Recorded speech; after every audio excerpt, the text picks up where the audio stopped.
I was one of 4 newly promoted regional sales managers. Roger, our senior VP, said, "You need to be the king of your territory. Show them who's in charge from day one." What he didn't mention was that the throne was sitting on a knife's edge. Hi, I'm Phil Coerper, Managing Director of Ringling Business Solutions. Welcome to this episode of the CEO's Field Manual. Today we'll unpack the tension between an OEM and a very strong independent rep network. Plus, we'll uncover some great lessons learned as an up-and-coming executive in high-stress situations. You can't win as a CEO if you've not been tested, and you'll see on this journey how being tested leads to invaluable experience. So let's jump right in. Power Industries was a market leader in industrial power generation products and had been in business for over 50 years. John Power, the founder, had originally traveled the country looking for up-and-coming engineers who could sell his equipment. This strategy of setting up best-in-class reps with exclusive territories was somewhat groundbreaking at the time, but extremely successful. These first-generation independent reps had become very wealthy, selling both the prime products as well as aftermarket parts. Most had now turned the businesses over to their sons and daughters to run. The independent reps had huge influence over the direction and decisions made by Power's executives. Jim was the new president of this OEM. The tail will no longer wag the dog, he proclaimed in the pre-sales meeting sessions. What he meant was, the manufacturer's reps are not running this company. We are.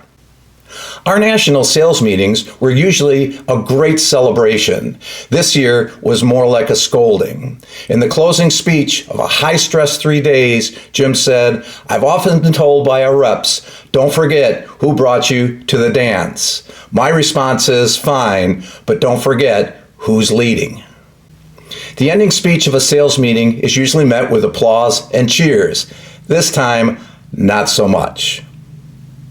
Now, this sales meeting was a coming out party for the RSMs. Now we had to go to the field and deal with the carnage.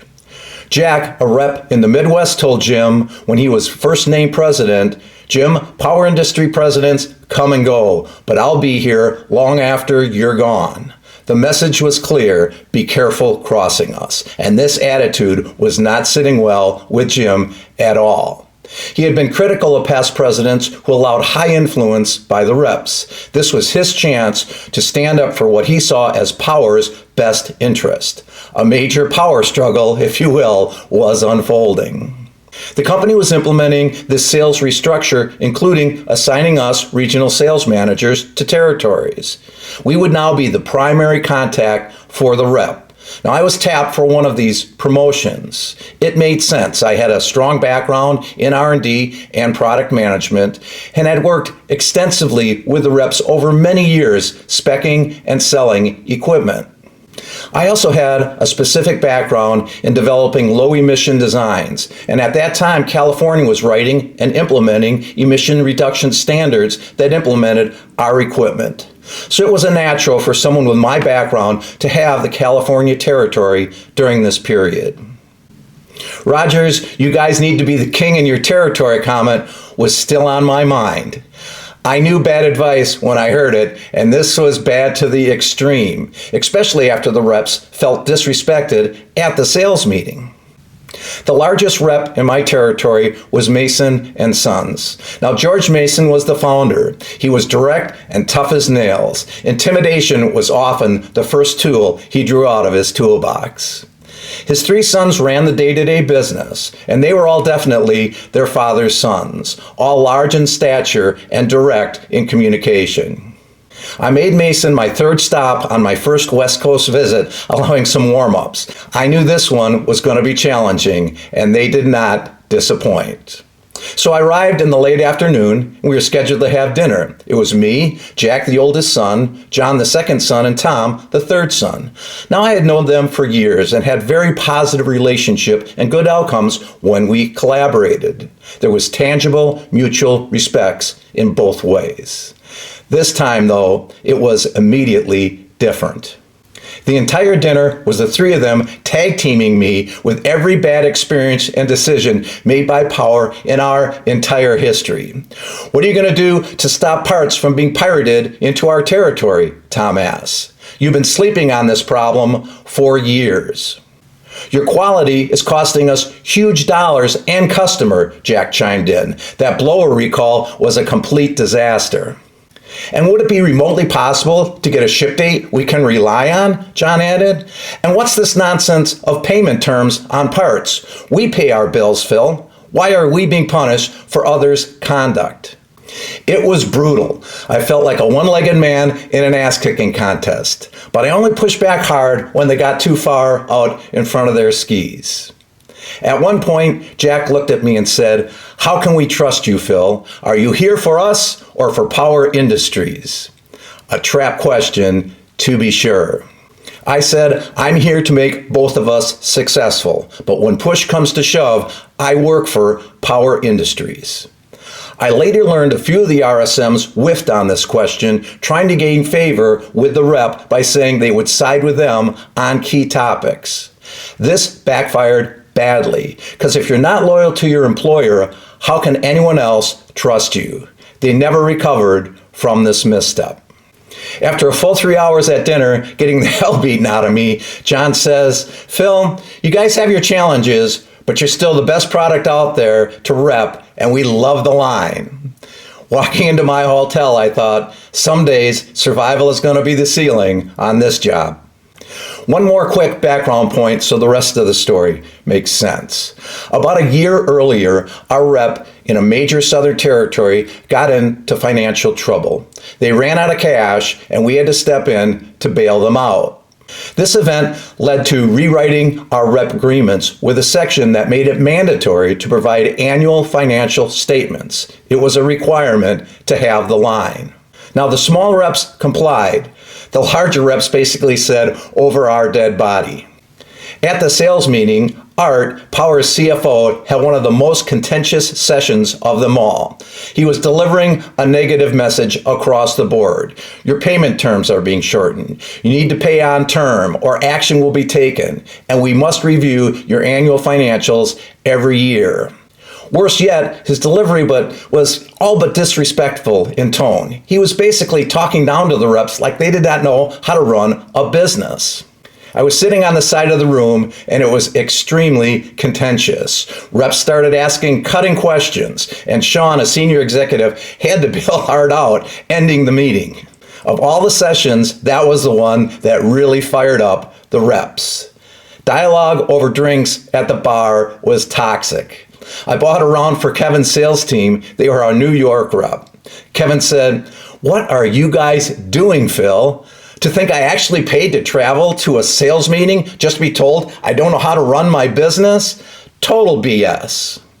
The long-term reps were all itching for a fight. Back to the West Coast visit. George Mason picked me up from the hotel the next morning. Now, I knew George, but had not sold with him before.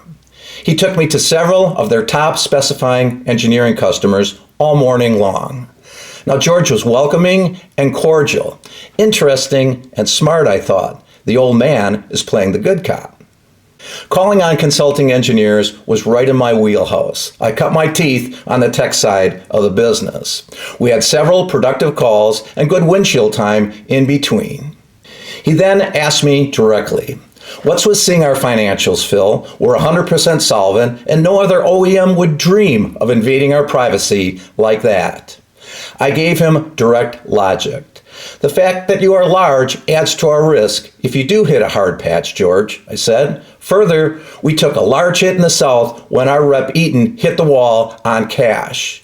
It may be invasive, but it's good for everyone to have some transparency and certainty." "Can I also see Power's P&L?" he asked. "Above my pay grade, George, but you're not the first to ask." We got back to the office and George took me into their finance area. He introduced me to Ryan, their CFO. "Ryan, this is Phil Coerper, our new RSM from Power Industries.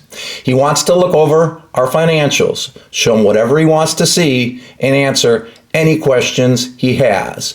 No copies, though." Fair enough, Phil, George said to me. Thanks, George, I said. Then he said, but if you ever show up here with that art asshole, I'll throw you both out on the street. Understood, George. Thanks again. Back at corporate, I took some heat for not getting copies, but I had notes and enough detail to assure Mason was on solid financial footing. I made it through the initial minefield. Over that first year, I learned much about myself and working with demanding partners who often had conflicting priorities. In the prep and execution of the sales meeting, I had to show support for things that I might have disagreed with and things that certainly made my job much more difficult. The key was I had to play my position and be loyal to my team even when in conflict. You may think being sympathetic to external stakeholders is easier or will earn you trust with them. I find the opposite to be true. Once you go native, neither side will trust you. I also learned to pick my fights. The brothers lighting me up at dinner was calculated and a test in many ways. I kept my cool and only pushed back when they went too far. Letting them have their pound of flesh cleared the air and set the stage for us to pivot to business success. They also learned that I could take a punch and keep an unemotional focus on the business. Finally, the time with George taught me lessons I still use to this day. Art's approach at the sales meeting put us, the RSMs, in a horrible spot. Roger's input to show up like I own the place was also terrible advice. A win was not seeing Mason's financials, it was to set the stage for us to work together for years to come. I focused on being respectful while also not shying away from the areas of conflict. George obviously appreciated this approach, as he gave me what I needed while also holding his ground on how. I stuck with my mentality to make decisions that would hopefully benefit both parties, but always serving the interest of my employer. The respect I earned with the reps was lasting, and in the years to come, we would hit some great performance metrics along the way. Thanks for joining this episode of the CEO's Field Manual. In our next episode, we'll cover hard lessons learned when closing a manufacturing plant in person. We'll see you then. Thanks, everybody. Please subscribe, and we'll see you at a future video.